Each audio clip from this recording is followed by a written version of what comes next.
ये भगवान की योग माया बड़ी विलक्षण, विचित्र और अलौकिक है। आपका जैसा भी भाव वैसे आपको भगवान दिखाई दे, पक्का मानिए। आप स्त्री भाव से देख रहे हैं तो भगवान आपको स्त्री रूप में आपके पास है, पुत्र भाव से पुत्र रूप में। आप जान नहीं पा रहे, वही है, दूसरा नहीं है। हजारों बार बता चुके हैं कि ना मानने और ना जानने पर भी आपके हृदय में सत्ता उन्हीं की है। जिस दिन वो भगवान अंतर ध्यान हो जाते हैं, प्यारे पुत्र, प्यारी पत्नी, प्यारे सुहृद मित्र आदि को आप चिता में जला देते हैं, तो था ना आपके हृदय में आदर, पर आप अनजाने से भी भगवान का ही आदर करते हो। अगर जान करके आदर कर लो तो तुम मुक्त हो जाओ इस दुख से, इस प्रपंच से। श्री भगवान कहते हैं कि मेरे अज अविनाशी स्वरूप को ये मूढ़ लोग नहीं जानते हैं। केवल वही जान सकता है जो मेरा आश्रय लेकर के मेरे को पुकारता रहता। भजन का मतलब तब पुकारना, भगवत चिंतन करना।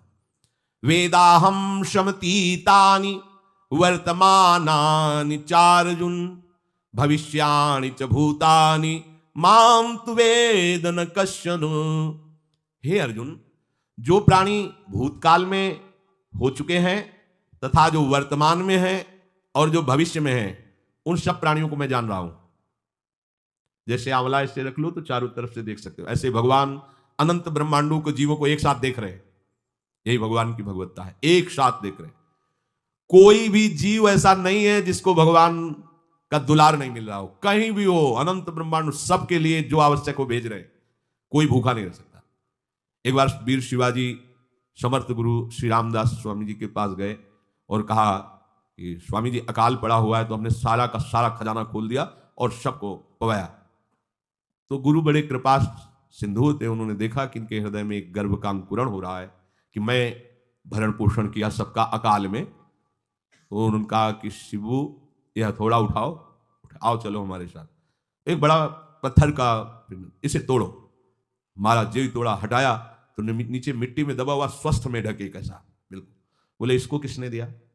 देखो ना कितना स्वस्थ है, पुष्ट है। इसको कौन आहार दे रहा है? इसको कौन प्राण पोषण कर रहा है? बोले भगवान। तो बोले तुम कैसे दाता बन गए?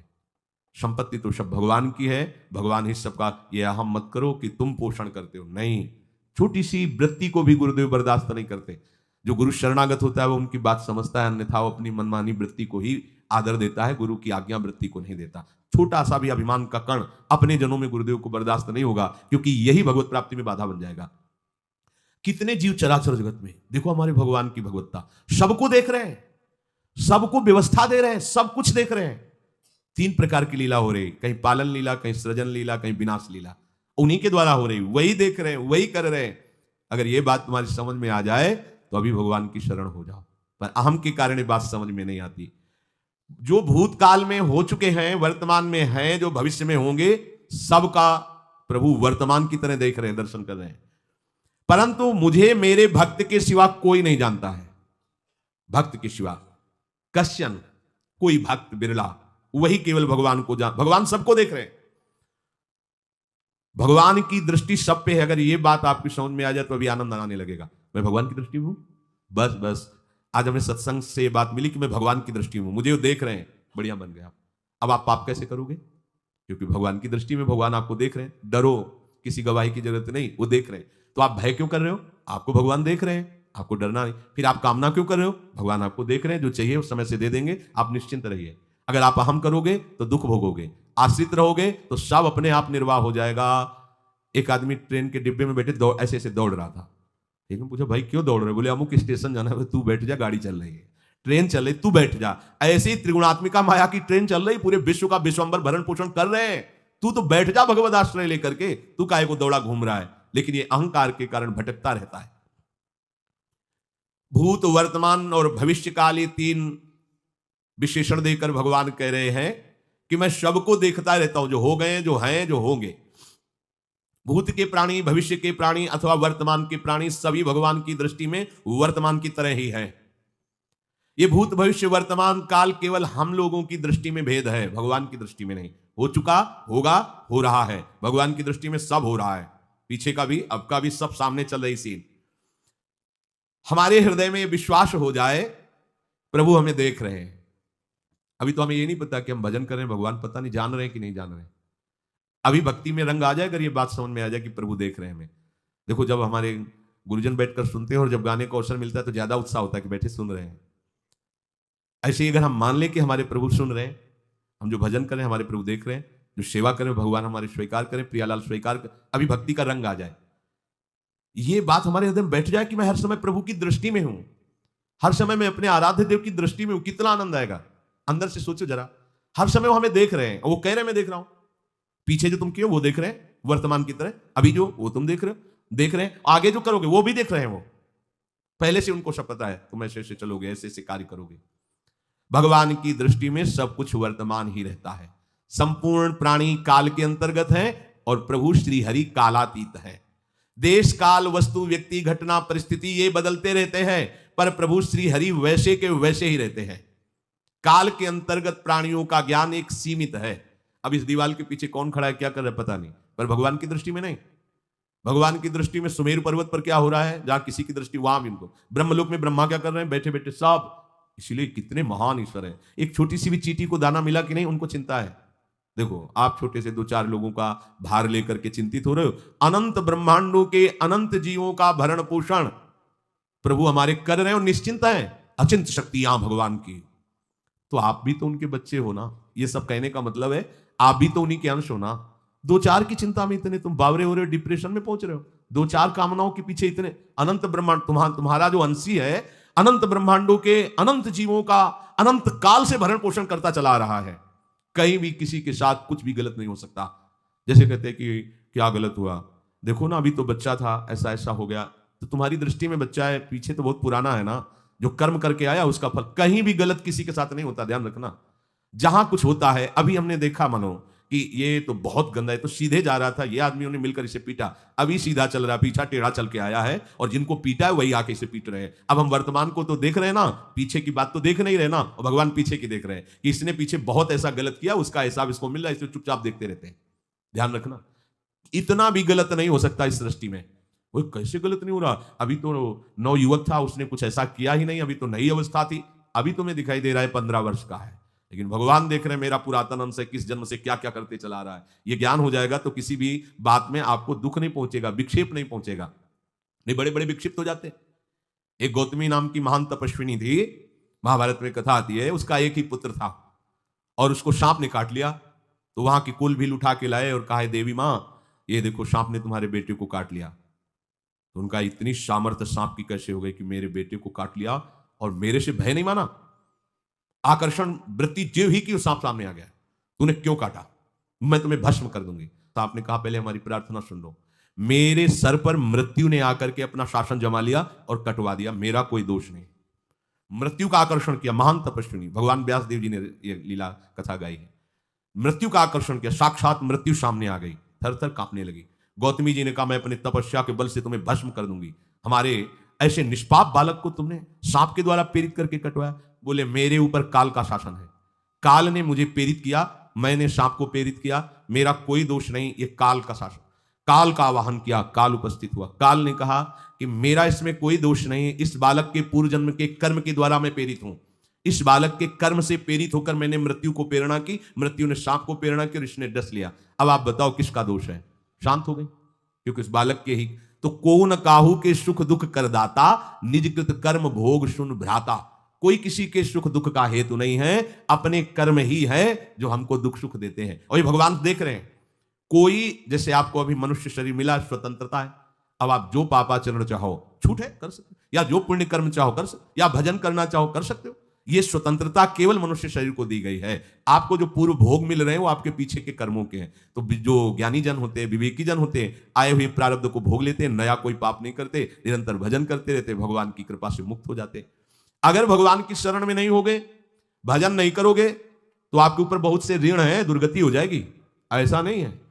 आप यहां भी तो देखो ना, आपके मकान, आपका व्यापार, सब कुछ आपका कहा जाता है, लेकिन सब कुछ सरकार का है। हर चीज का टैक्स देना पड़ेगा तुम्हें, पानी का भी टैक्स देना पड़ेगा, मकान का भी टैक्स देना पड़ेगा, और तुम भी जो करोगे वो पैसा दो सरकार को। टैक्स तुम ऐसे फ्री थोड़ी जा नहीं होता, देना पड़ता है ना।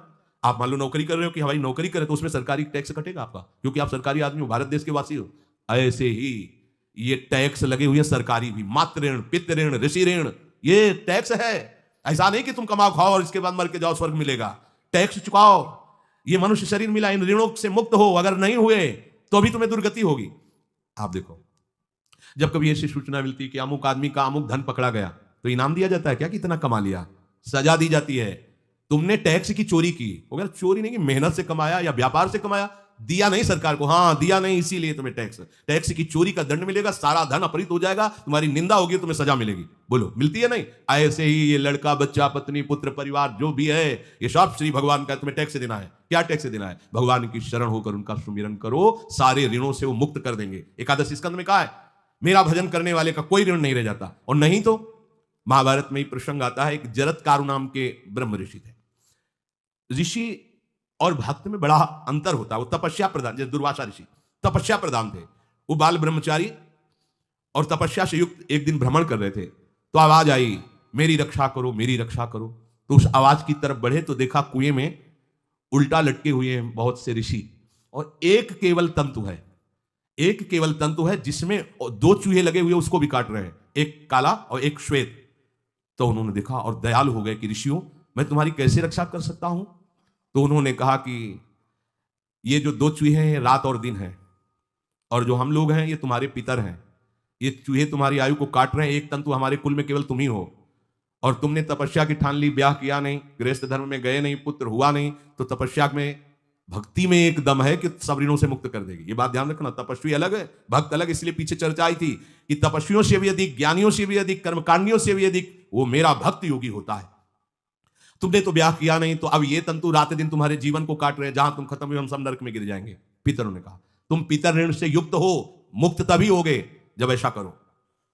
वो दृश्य खत्म, अंतर ध्यान हो गया। और वो बड़े दुखी हुए कि क्या करें। तो उन्होंने मन में निश्चय किया कि ब्याह तो करूंगा पितरों के उद्धार के लिए। इतने बड़े तपस्वी हैं जरत्कारु जी, बड़ी महिमा है, लेकिन बात यहां फंस गई, पितृ। उन्होंने मन में निश्चय किया कि कोई आके अपनी कन्या दे दे और उसका भी नाम जरत्कारु हो, मैं बिल्कुल भरण पोषण नहीं करूंगा, और कभी हमसे कोई प्रश्न ना करे। ऐसी अगर कोई कन्या देगा तो मैं स्वीकार कर लूंगा। अब ऐसे ना नगर जाना है ना किसी से बात करनी, तो वृक्षों से कहते अपने पितरों के उद्धार के लिए मैं चाहता हूं कि कोई पाणी ग्रहण संस्कार करा दे, कोई हमारे नाम की कन्या को दे दे, और ऐसा ऐसा व्रत है। ऐसा ही बोल रहे थे, वासुकी नाग उपस्थित हो गए, और उनकी बहन का भी नाम जरत्कारु था। उन्होंने कहा सुनिए महाराज, मैं नागराज वासुकी हूं, सब देव रूप में, तो ऐसे नहीं सांप वैसे बने, देव रूप, सुंदर कन्या जरत्कारु। बोले ये कन्या मैं आपको समर्पित करता हूं, हमारा सौभाग्य होगा आप जैसा महर्षि हमारी बहन का पति बने। इसका भी नाम जरत्कारु है, और आपकी जो इच्छा है कि मैं भरण पोषण नहीं करूंगा, तो मेरे पास संपूर्ण वैभव है, आप भी पधारिए, मैं आपका भी भरण पोषण करूंगा, अपनी बहन का भी। तीसरी बात, मेरी बहन इतनी शास्त्र सम्मत आराधना से युक्त है कि वो कभी आपसे प्रश्न ही नहीं करेगी। तो उनका स्वीकार है, प्रसन्न हुए, चले गए। काफी समय तक उनके महल में रहे। एक दिन जरत्कारु अपनी जरत्कारु पत्नी की गोद में सर रख कर ऐसे लेटे हुए थे, सो गए। और शास्त्रज्ञ थी, संध्या का काल था, संध्या काल में निषेध है मैथुन करना, भोजन करना और स्वाध्याय करना, ये सब संध्या काल में बस भगवत स्मरण प्राण लोकवत। लेकिन हमारे यहाँ महारानी जी की संध्या आरती और संध्या भोग लगने के बाद, ये इसीलिए वृंदावन धाम इसका कहीं भी ये वेदान्न संन्यास्त, वेदों से भी ऊपर उठी हुई रसमयी रसोपासना है, प्रियालाल की महल है।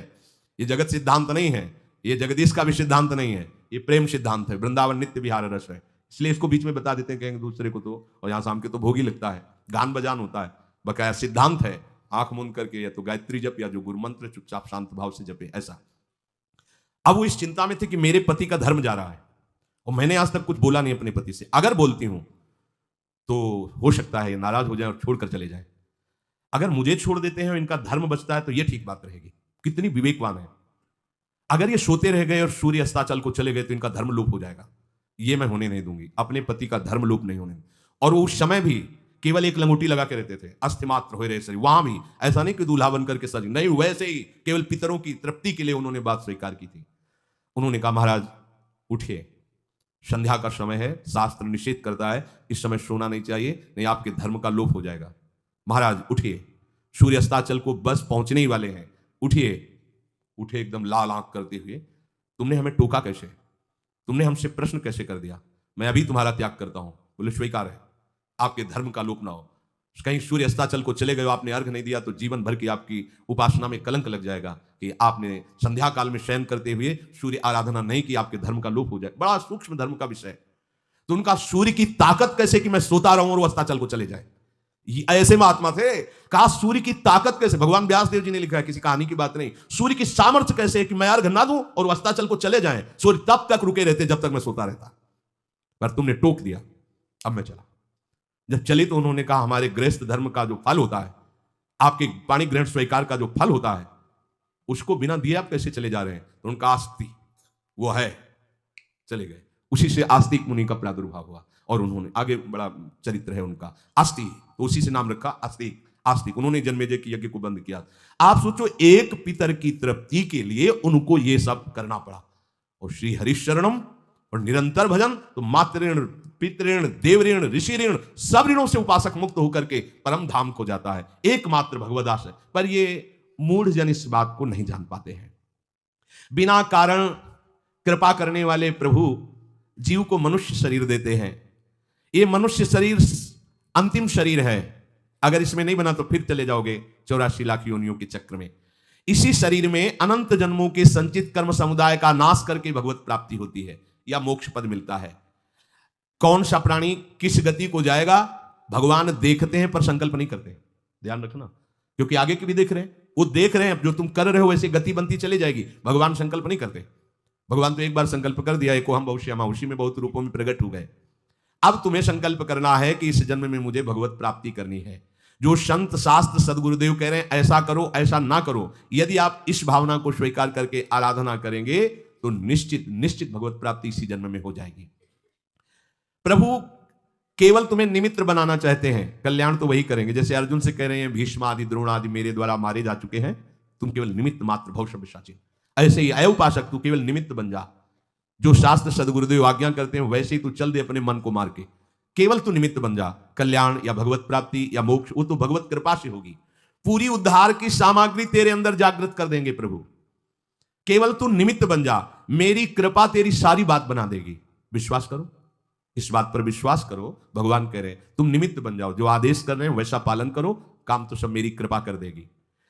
जो ऐसे मनुष्य शरीर ऐसी कृपा प्राप्त होने पर भी भगवत प्राप्ति नहीं कर पाता, तो मयानुकूलेन नभस्वतेरितम पुमान भवाब्धिम न तरेत सा आत्महा।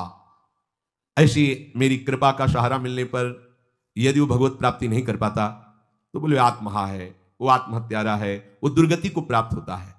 मनुष्य के लिए खास बात है कि प्रभु ने कृपा करके तुम्हें जो सामर्थ्य दी है, जो समझ दी है, जो सामग्री दी है, उसका दुरुपयोग मत करो। केवल भगवत प्राप्ति के लिए चलो, केवल भगवत प्राप्ति के लिए। ये सबकी समझ में नहीं आएगा, बिल्कुल बात समझ, केवल भगवत प्राप्ति के। ये जो कहते हैं कि और हमारे धर्म का, ये सब फसाव है। आप गृहस्थ बने रहो, आप व्यापारी बने रहो, पर आप लक्ष्य रखो कि मुझे इस जन्म में भगवत प्राप्ति करनी है। आपका लक्ष्य दृढ़ होगा तो नाम जप चलता रहेगा, संसार का कोई विकार आपको परास्त नहीं करेगा। अगर आपने ऐसा अटल निश्चय कर लिया तो तुम्हें जो भगवत सामर्थ्य मिली उसका तुम दुरुपयोग नहीं करोगे।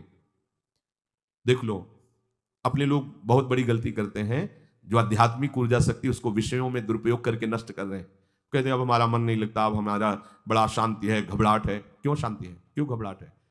जब तक तुम धर्म विरुद्ध नहीं करोगे तो अशांति नहीं हो सकती, भय नहीं लग सकता, विषाद नहीं हो सकता, क्लेश नहीं हो सकता। लिख लो ये बात, किसी को भी कभी भी भय महसूस हो रहा है, अशांति महसूस हो रही, घबराहट महसूस हो रही, आप भगवत प्रदत्त शक्ति का दुरुपयोग कर रहे हैं, समय का दुरुपयोग कर रहे हैं, सामग्री का दुरुपयोग कर रहे हैं, अर्थात कोई न कोई अधर्म आचरण कर रहे हैं।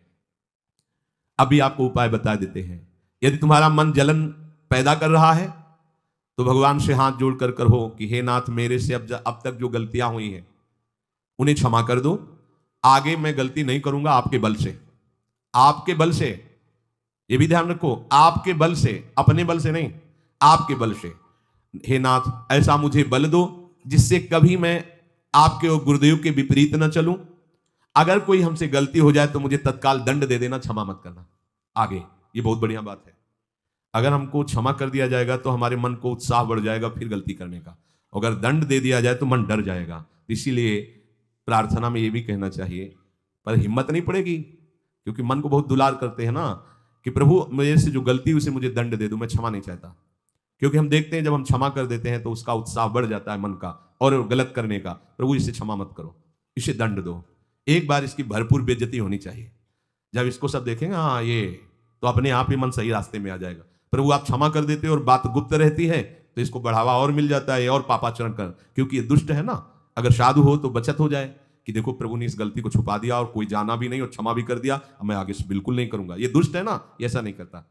क्षमा हो गई तो उसको लगता है आगे भी क्षमा हो जाएगी, चुपचाप चलो मनोरंजन करते हैं। नहीं प्रभु मुझे दंड दीजिए, जैसे कुंती जी कहती है मुझे विपत्ति दीजिए, ऐसे उत्तम भक्त वही है। हे नाथ, आज तक जो गलतियां हुई क्षमा कीजिए, आगे गलतियां नहीं होंगी, ये मैं आपके बल से कह रहा हूं। प्रभु यदि मेरे से चूक हो जाए तो आप क्षमा मत करना, मुझे दंड देना, जिससे मेरा सुधार हो जाए, मैं आपके अनुकूल चलने लगूं। मनुष्य की असमर्थ दो तरह से होती है। एक असमर्थ कि वो कर ही नहीं सकता, जैसे किसी से कहा जाए कि तुम ये मकान उठा करके वहां रख दो, तो कर ही नहीं सकता। ऐसी सामर्थ्य जो आप में करने के लिए भगवान कभी आदेश ही नहीं देंगे, ध्यान रखना।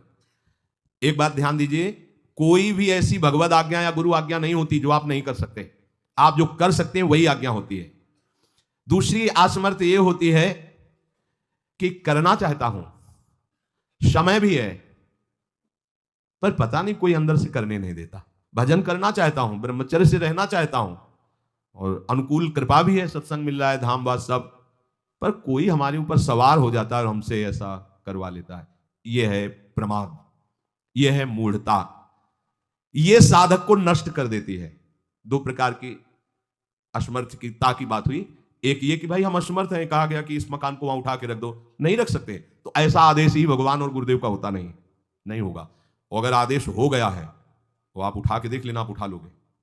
अगर आपको यह ध्यान रहा कि गुरुदेव की आज्ञा है, हरि की आज्ञा है, हो जाएगा। हम कई बार आपको कहा है, अंगद को ऐसे मसल दें, ऐसे वीर थे रावण की सभा में, पर राम प्रताप सुमिरपन रोपा। इस सभा में कोई बड़ा वीर हो, मेरा पैर उठा दे, राम जी सीता जी हार जाएंगे, वापस चले जाएंगे।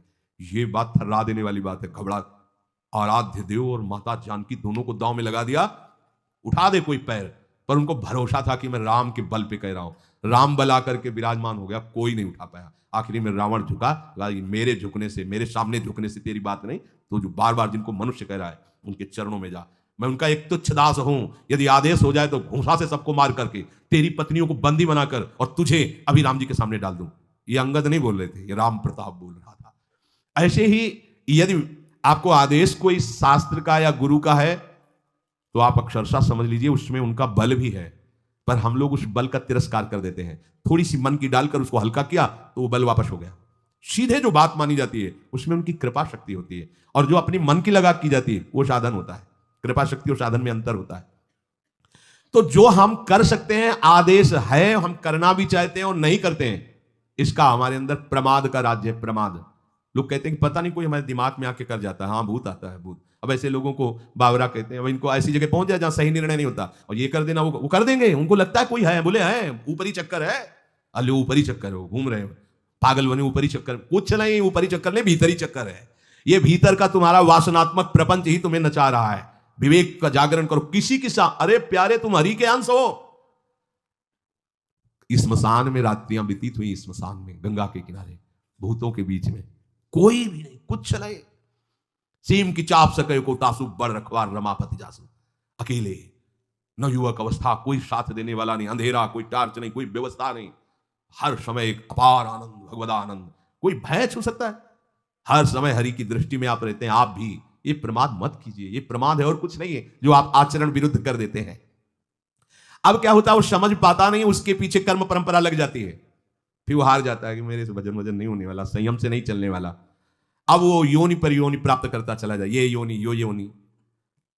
भगवान के स्वभाव को समझो और उनके आश्रित हो जाओ। कोटि विप्र बदल आ गए जाहू, आए सरन तजो नहीं ताहू। जो नर होए चराचर द्रोही, आवे सभय सरन तक मोही। तज छल कपट मोह मद माना, करूं शब्द ते साधु समाना। एक बार जीवन को प्रभु के चरणों में अर्पित कर दो, बस प्रभु सब संभाल लेंगे अपने बल से। अपने बल से संभालने का तात्पर्य है आप उनकी आज्ञा पालन का प्रयत्न करो। प्रयत्न की सफलता प्रभु के द्वारा होती है। जब हम प्रयास करते हैं ना, तो प्रभु हमें आगे से आगे रास्ता देते चले जाते हैं, और ये जन्म भगवत प्राप्ति होनी ही चाहिए। अब इसके नीचे सौदा मत कर लेना, प्रभु से मिलने के सिवा और कहीं सौदा न कर लेना, क्योंकि आपके पास धन है, ठग लोग आएंगे आपको ठगने के लिए। ये भोग भोग लो, ये भोग भोग लो। कैसे बताएं? यदि तुम भगवत आश्रित हृदय से हो जाओ तो स्वप्न में भी तुम्हें डिगने नहीं देंगे। एक बार किसी उपासक ने अपना अनुभव बताया कि स्वप्न में उसके सामने कई भोग सामग्रियां से भरा हुआ मकान, सब व्यवस्था, वो एक बहुत सुंदर तरुणी, बस हमने आपको पसंद कर लिया, ये स्वप्न की बात, हमने आपको पसंद कर लिया, हम जिसकी खोज में थे वो आप हमें मिल गई, बस अब तो हमारे जीवन धन आप ही हो। वो सुनने लगा, मतलब उसको अच्छा लगने लगा ये बात सुनने में। इतने में ही एक देवी प्रकट हुई, इतना सुंदर रूप कि करुणा बरस रही थी उस रूप से, और स्पष्ट कहती, ये छल है, ये कपट है, झुकना मत, देखना मत, इसकी सुनना मत। यदि सुन लिया और इसके प्रलोभन में झुक गए और इसको देख लिया तो तुम चले जाओगे, तुम्हारा आंख खुल गई। बड़ा आनंद हुआ उस उपासक को कि स्वप्न में भी आश्रयदाता उसको डिगने नहीं देते, स्वप्न में भी। ये बात समझ लो, स्वप्न में भी भय आने नहीं, स्वप्न ही था। हो सकता था स्वीकृति उस उपासक के हृदय की हो जाती, लेकिन जगने पर हाहाकार मच जाता कि कैसे स्वीकृति हो गई। पर देखो, जिसका आश्रय लिए वो उससे सुंदर रूप लेकर खड़ा हो गया और समझा रहा है, छल है, कपट है, झुकना मत, देखना मत। आप तो केवल आश्रित होके तो देखिए, जागते हुए, सोते हुए, स्वप्न में, ये तुम्हारी अवस्थाएं, प्रभु की नहीं है। वो तुम उन्हीं की गोद में जग रहे हो, उन्हीं की गोद में सो रहे हो, उन्हीं की गोद में शयन कर रहे हो, एकमात्र प्रभु का आश्रय लेकर निरंतर भजन करते हुए।